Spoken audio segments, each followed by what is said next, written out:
สบายดีพี่น้องจ้ามาเด้อมื้อนี้กินกบปุ่นน้ำยาปลาตีนไก่ลูกชิ้นปลาพักมันมีหลายมื้อนี้บ่ได้ไปตลาดมีหยอดกระถินมีมะเขือหน่อยนึง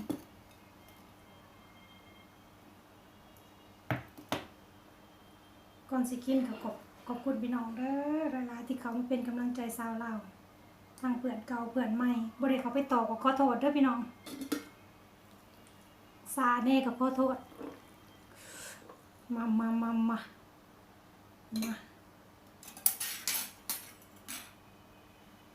ขอบคุณพุ่นละไปกิโลของพี่น้อง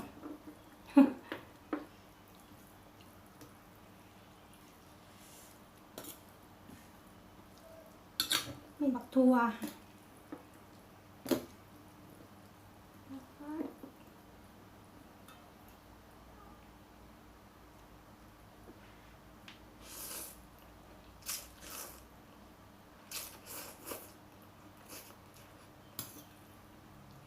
แล้วจะ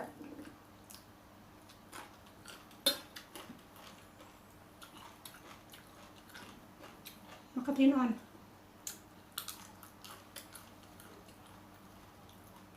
ยอดกระทินใบหงเสือมาโซ่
มาพี่น้อง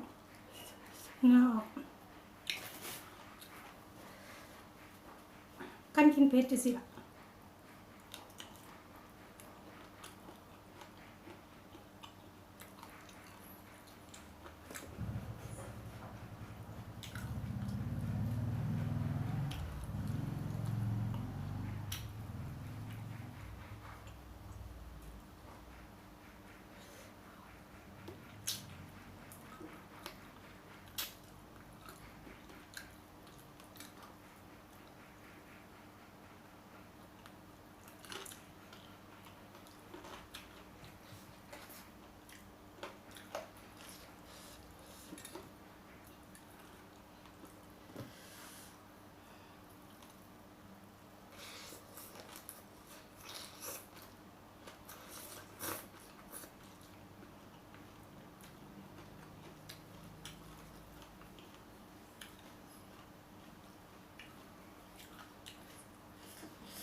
ลมก่อน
แซ่บเผ็ด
ไว้แค่ที่หลัง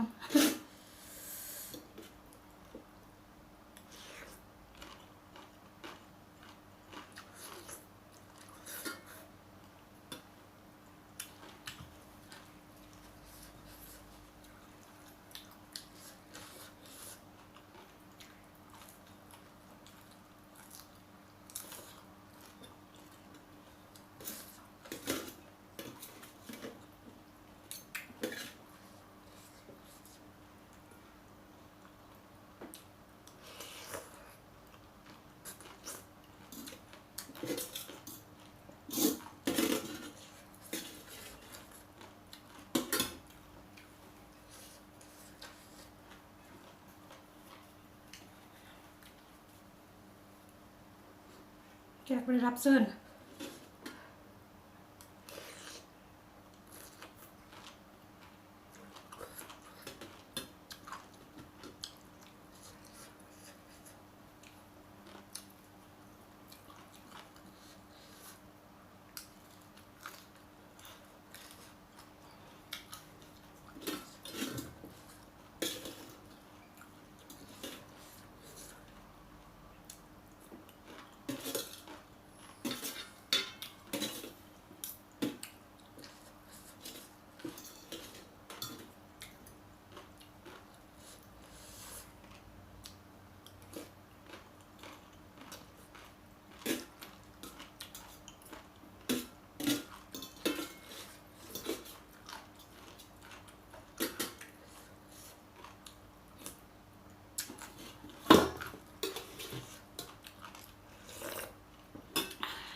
10 นาทีแล้วพี่น้องจ้า สบายดีสวัสดี